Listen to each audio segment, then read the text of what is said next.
Chers amis, alors Shalom Uvracha, nous avons une question aujourd'hui de Ruben.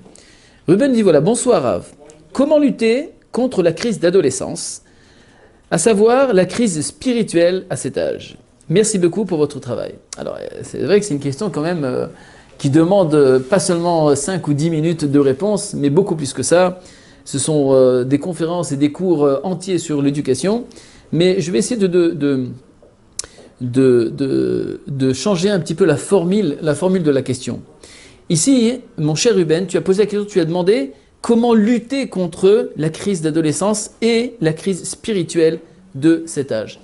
Alors je te dis une nouvelle anecdote de l'histoire, c'est qu'en vérité, on n'a pas à lutter contre ça, mais au contraire, comment affronter cette histoire, mais pas lutter.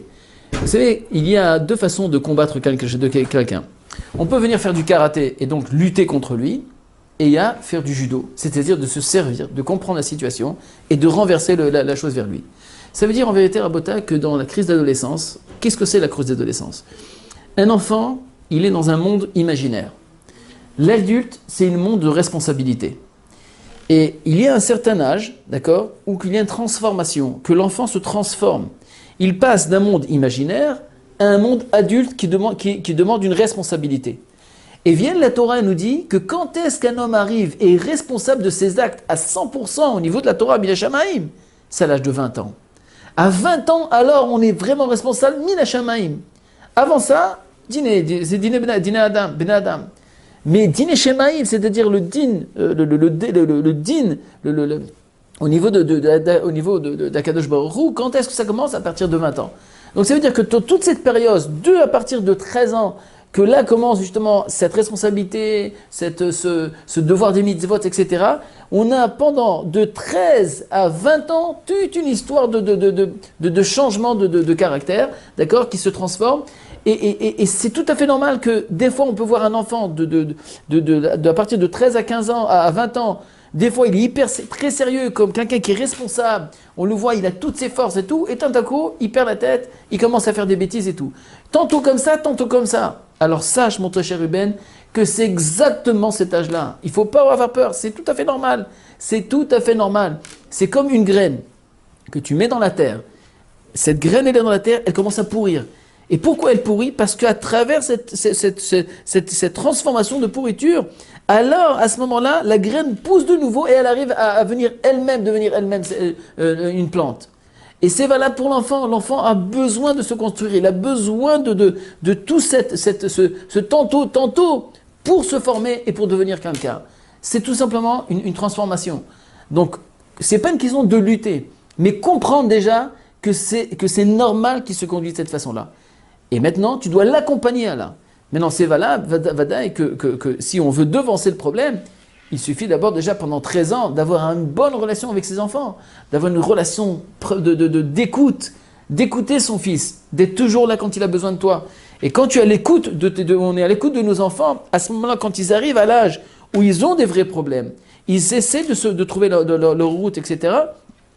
Alors à ce moment-là, alors ils savent qu'à la maison, papa et maman, ils sont là pour nous écouter. Et si Chas Veshalom, on n'est pas là, on n'arrive pas à écouter nos enfants, alors Chas Veshalom, il y aura d'autres oreilles qui vont l'écouter. Et ça, c'est dangereux, parce que s'il tombe chez quelqu'un d'autre, alors ça pose des problèmes. Alors je vais tout simplement pour te dire qu'en vérité, l'idée, elle est là derrière. C'est que si on veut réussir dans cette période-là, c'est d'abord préparer. Et même si on n'a pas préparé, c'est le moment, à partir de la bar mitzvah, apprendre à écouter ses enfants pendant toute cette période, les comprendre la situation dont ils sont, essayer des fois de fermer les yeux. Regardez même à Kadosh Baruch Hu, quand Adam et Chava, quand Adam et Ève, on appelle ça Adam et Madame. Adam et Ève, ils ont fauté. Qu'est-ce qui s'est passé? Il n'est pas venu, il leur a dit, oui, qu'est-ce que vous êtes? Qu'est-ce que vous êtes? Non, rien du tout. Il a dit, où vous êtes? Grande diplomatie. Où est-ce que vous êtes? Pourquoi vous cachez? Qu'est-ce qui se passe? Et tout, comme si Hachem ne savait pas. Et imaginez aujourd'hui, si à chaque fois qu'on faisait une avéra, à chaque fois qu'on fait un truc, par exemple, une personne, elle vient, elle allume la lumière Shabbat, tac, elle reçoit un coup de poing. Elle fait ça, tac, elle reçoit un truc. Alors, imaginez, toute la journée, à Kadosh Baruch Hu, tout le temps, qu'est-ce que tu fais pas, tac. Impossible de vivre. Qu'est-ce qu'il fait Hachem? Il ferme les yeux des fois. Il nous laisse l'impression comme s'il ne nous a pas vus. Et des fois, c'est tout notre rôle. Si on veut réussir à faire en sorte, à comprendre tout d'abord que c'est une période à passer, que c'est tout à fait normal, il n'y a rien de compliqué, c'est normal qu'il se conduise comme ça. C'est normal qu'il n'est pas adulte à 100%, parce qu'il n'est pas arrivé encore à l'âge de 20 ans. Donc de 13 à 20 ans, c'est normal tout ce qui se passe. En sachant que c'est normal, à la fois de donner aussi un peu de limite, mais à la fois de comprendre cette situation et d'être à l'écoute, et d'essayer de l'accompagner dans ses démarches à lui. Et des fois même, il faut s'apprendre à fermer les yeux. Parce que si tu arrives et tu comprends que c'est normal, c'est une situation normale, s'il est fatigué, s'il veut dormir, il ne se lève pas, etc., tous ces trucs-là, tu peux dire un mot, tout ça, pour dire que, voilà, qu'est-ce qui se passe? Mais continuez, de ne pas trop te focaliser et de chercher toujours la petite bête, parce que c'est comme ça qu'on perd nos enfants qui sont proches de nous et qu'on aime tellement. Et le but, c'est pas de les éloigner, c'est de les rapprocher. Et je vous dis une dernière chose qui est très importante, c'est que des fois, vous savez, c'est comme quand vous regardez, par exemple, quand vous voulez dire quelque chose à un enfant. Alors quand est-ce qu'on peut faire une remarque à quelqu'un, une remarque à plus forte raison à un enfant, c'est jusqu'à combien tu as rempli son compte en banque de bonnes choses, c'est-à-dire de bonnes paroles, en disant en lui combien tu l'aimes, etc., etc. Et chaque enfant, ça dépend où il se trouve. Imaginez, il y a une falaise, d'accord? Il y a une montagne. Maintenant, l'enfant, il se trouve ici. La falaise, elle est ici. Donc, même si tu fais une remarque, ok, mais il ne va pas aller très loin, puisque la falaise, elle est là, il ne tombera jamais. Mais si maintenant, toi, il se trouve juste au bord de la falaise, se trouve ici. La falaise, elle est là, et il se trouve là. Et toi, tu viens, tu fais des remarques. Là, tu es en train de le tuer, il va tomber tout de suite. Donc, tu peux pas te permettre de faire une remarque s'il se trouve ici. Donc, des fois, il faut savoir, il faut apprendre la psychologie de l'enfant, où est-ce qu'il se trouve, chacun dans son niveau, et de savoir, et d'apprendre à écouter, et de donner aussi de la confiance. De donner confiance à l'enfant et de lui dire j'ai confiance en toi mon fils, tu vas réussir, je veux ton bien, de toujours lui rappeler que c'est pour son bien, tout ce qu'on lui raconte, etc.